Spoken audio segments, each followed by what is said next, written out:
G'day champs. Now in this video we're going to find out which Mac is best for you. So you're interested in a Mac? Well, yeah, they're great computers. But you go to the store, you go online and you think, well, which one do I buy? This video is just to help you make an informed decision which Mac you should buy for your situation. So if you guys are new around here, come on, sum up, join the wood train, hit that bell, ding-a-ling-a-dong, so you don't miss out on any of my future videos. Now I'll put up the key specs of all these laptops, going from the left, MacBook Air, MacBook Pro 13 in the middle, and MacBook Pro 16 on the right. MacBook Air starts at $1099. MacBook Pro 13 starts at $1299 and the MacBook Pro 16 starts at $2,399. So yeah, some big differences there. 13.3-inch display on the Air and the Pro 13, and the MacBook Pro 16 of course has 16-inch display. Now here's one of the biggest differences if we look at the CPUs, okay? We have 2 cores on the MacBook Air, we have 4 cores on the MacBook Pro 13, and we have up to 8 cores on the MacBook Pro 16. Now usually the MacBook Pro 16 comes with 6 cores, but you can get the 8-core version. Up to 16 gigs RAM for the Air and the 13 Pro, and up to 64 gigs with the MacBook Pro 16. And you can also get 8 terabytes on the MacBook Pro 16, where you can get 2 terabytes on the MacBook Pro 13 and 1 terabyte with the MacBook Air. They all have great battery life. The MacBook Air has the best, 12 hours, 10 hours for the MacBook Pro 13 and 11 hours for the MacBook Pro 16. Now both the Pro models you get a touch bar and touch ID. With the MacBook Air you only get touch ID. So I think the key thing I want to take away from this is 2 cores to 4 cores to 8 cores, okay? There's the big difference in performance, and it's sort of a doubling with each one. You can see here the MacBook Air is obviously the lightest at 1.25 kilos. You can see the pounds on there, 1.37 kilos for the Pro 13, and for the Pro 16 you've got 4.3 pounds or 2 kilos. So when it comes to weight, there's not much difference between the 13-inch MacBook Pro and the MacBook Air, but there is a difference obviously to the 16-inch. And in thickness, it's actually interesting because the MacBook Air is thicker than the MacBook Pro 13, and really the MacBook Pro 16 isn't that much thicker. When it comes to build quality and design, they're all awesome. One thing is you get recycled aluminium with, the MacBook Air. They're touting that that's a thing. With the Pro models, the aluminium's not recycled. And if you look at the MacBook Air and the MacBook Pro, which are probably models that are more comparable, you can see the wedge shape of the MacBook Air, and then you can see the uniform thickness of the MacBook Pro. There's also slight differences in the color there, even though they're all space gray. All of them you can get silver or space gray. The MacBook Air is the only one you can get in gold. So which one's best for you? I'm going to start with the MacBook Air. The MacBook Air is what we used to call sort of like a netbook. It's good for daily tasks, email, web surfing, watching video, productivity like your Word, Excel and all that stuff. Stuff that a student would do, bar sort of video editing, and it can manipulate photos and that. You can actually edit video on it, but if creative work and video editing is one of those top 3 things that you want on a laptop, do not get the MacBook Air. It's just for basic use. And some people might even want to get the iPad Pro over this, although I wouldn't. I'd rather have a laptop. The Air is just for basic use, and you get the great battery life. It's pretty quiet and stuff. Now, of course, any of these laptops will be good for that sort of thing, basic use, because they all have good battery life and great usability. But if we're going to talk about the differences between the MacBook Air and the MacBook Pro, is one, the 2 extra cores, so you get much better power. In my opinion, it's a better computer, but I think the main differences between the MacBook Air and the MacBook Pro, other than the processor, is the display. They are both 13.3-inch. They are both high quality displays. They are both Retina.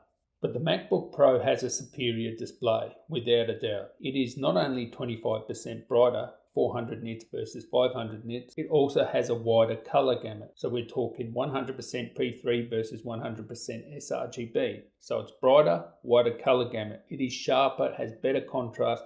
I can easily see the difference between the two. That's not to say the MacBook Air has a bad display.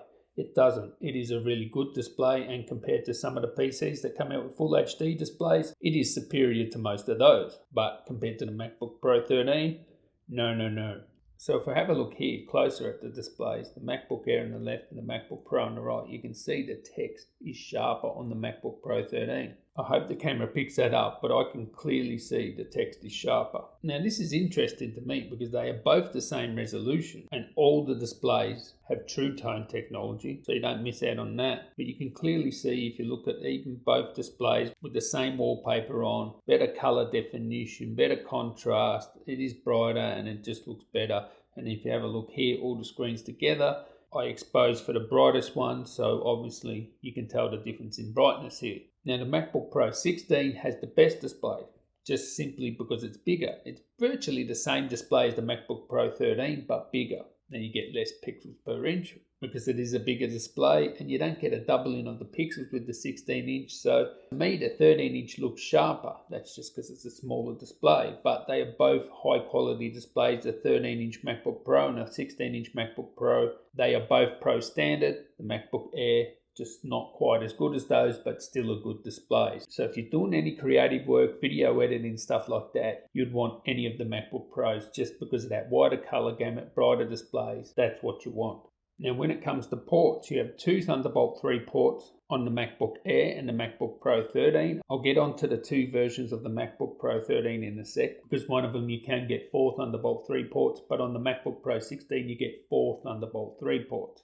So in terms of connectivity, you get Thunderbolt, so that's awesome. A lot of things you can do with Thunderbolt. They are over USB Type-C ports, so of course you can plug in USB Type-C. Now with the 13 inch, I'll show you something. Now I'll change this MacBook Air to the 13 inch with 4 Thunderbolt 3 ports, and you can see there, you get a difference in the processors, right?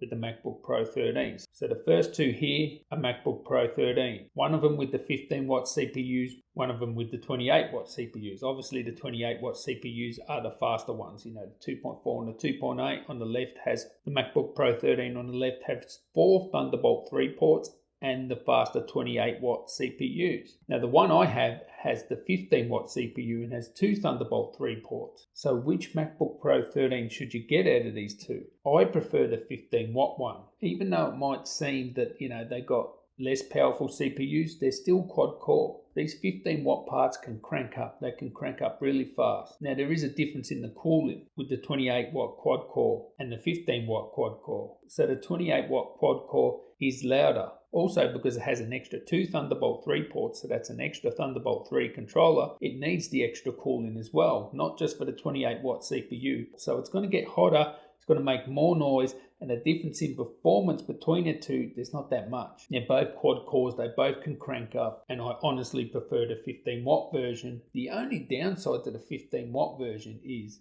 slightly inferior graphics. Intel 645 versus Intel 655, there's not much difference really. But mainly it's the ports, right? You get 4 Thunderbolt 3 ports with the 28 watt MacBook Pro 13, and you get 2 Thunderbolt 3 ports with the 15 watt MacBook Pro 13. I don't think that's a big deal for me personally, because with 2 Thunderbolt 3 ports, you can use an eGPU and you can use a Thunderbolt 3 dock and you're done. You can get your power through that, you can get all the ports you want, and you can get an eGPU. So 2 is good. Now 4 just gives you more options. The big advantage of having 4 Thunderbolt 3 ports is because you've got Thunderbolt 3 ports on both sides, you can charge either side. So with the MacBook Pro 13 and the MacBook Air, you can only charge on one side. The MacBook Pro 16 obviously has 4 Thunderbolt 3 ports, you can charge either side as well. So that's really the difference there. I do recommend the MacBook Pro 15 watt version over the 28 watt version, just because it's cooler, there's not that much performance difference, and it has a slightly bigger battery at 58.2 watts versus 58 watts on the 28 watt 13 inch MacBook Pro. Now when it comes to audio, they all have pretty good audio. The MacBook Pro 16's audio is amazing, supports Dolby Atmos playback. You know, you get studio quality mics. The MacBook Pro 13, you get extended dynamic range, a bit better than the MacBook Pro 13, which has probably the weakest speakers, but they're all good. But the MacBook Pro 16 is a level above both the 13 and the MacBook Air. When it comes to keyboards, you get the Touch Bar and Touch ID on the MacBook Pro 16 and MacBook Pro 13. You don't get a Touch Bar with the MacBook Air, but you do get Touch ID. Both the MacBook Air and the MacBook Pro 13 have the old butterfly keyboard, which is the unreliable keyboard, which, you know, has really shallow travel. So you want to check that out. You have the new, or is it old? The old scissor keyboard with the MacBook Pro 16. It's an amazing keyboard. Actually, I don't mind the keyboard on all of them, but the 13 and the Air do have the older style keyboard. I will say, between the MacBook Air and the MacBook Pro, they're probably going to be updated soon. So if you can hold out, maybe hold out there. All of them have great trackpads. Although the best is obviously the MacBook Pro 16 has the bigger trackpad. MacBook Pro 13 has a better trackpad than the MacBook Air, but all of them are good. You're not going to complain with all of them. And the reason the MacBook Pro 13 is better than the Air's trackpad is just the click feels better, and also it's slightly bigger. But anyway, you're not going to complain with the trackpad on all of them. We've already mentioned battery life. All of them are good on battery life. 12 hours MacBook Air, 10 hours MacBook Pro 13, and 11 hours MacBook Pro 16. All of them great battery life. I don't think you're going to be choosing between any of them with battery life, because once you get over 10 hours, that's just for playback of, videos and web surf and email and that sort of stuff. Yeah, if you use them like heavier tasks, the MacBook Air will be the best, then the MacBook Pro 13, then the 16. So I've made a clear distinction between the MacBook Air and the MacBook Pro 13. The MacBook Air, just for basic tasks. It's sort of like a netbook. Now the MacBook Pro 13 can be used for video editing and stuff like that. It's got an extra 2 cores, it's got more power, and you can connect an eGPU to it, and it's a very capable content creation machine. That being said, up to 8 cores on the MacBook Pro 16, 64 gigs RAM, 8 terabytes SSD. Yeah, there's a big difference, right? Also get discrete graphics on the MacBook Pro 16. So the MacBook Pro 16 is going to blow them all the way in terms of performance. We're talking of an order of a magnitude more better, like double, like graphics kill it, CPU kill it. Now I will compare the MacBook Pro 13 and the MacBook Pro 16 with the MacBook Pro 13 with an eGPU as well. If you're just editing 4K content, stuff like that, you could get away with the MacBook Pro 13, no problems. The only thing is the render times. Now, with an eGPU, it's not so much of an issue, but without an eGPU, the render times can be a lot longer. It's a great music production machine because it's quiet, it's powerful, so it's awesome for that, awesome for photography.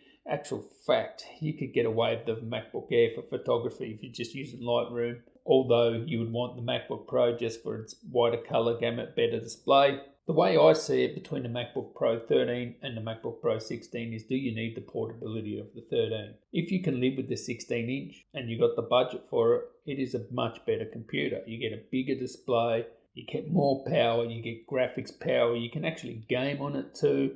Much better storage options, RAM options. It is a real proper pro machine. Now the MacBook Pro 13 is very capable. You can get it done, all right? You can get all those tasks done, but it's just going to be slower. Get a smaller display, but you get portability with that. And what I would say in general, MacBook Air, basic computing tasks. MacBook Pro 13, if you want mobility, but you still want to get your content creative work done, it is a great choice. And the MacBook Pro 16 is, if you're a pro and you need the power, and you'll know if you need the power, if you're video editing 4K, you got transitions and stuff like that, or just heavy duty like music, or any of them are great for photography, to be perfectly honest, but it is the powerhouse. But you lose the portability, but you get a great big display to compensate. Even if I was just doing basic tasks, I would still prefer the MacBook Pro 13 over the MacBook Air if you can pony up that sort of $100 difference, or $150, whatever it is. It's much better computer in my opinion. If you're just doing basic tasks and you'd rather just save $150, yeah, the MacBook Air is a great computer. It actually surprised me how good it was, and you can still get stuff done in a pinch. I mean, you could actually video edit on it, but the render times were a bit horrendous. But yeah, even an eGPU connected to it, it was okay. But for mine, the MacBook Pro 13 is just a better option overall. I'll just rather use it even for a basic computer. And if you need the power, get the big 16 inch, because if you're used to taking like a 13 inch, you just want a bigger one. You want 16 inches in you, and yeah, that's what you want. So anyway, I hope this helped you out. Catch you in the next one, guys. Tally ho.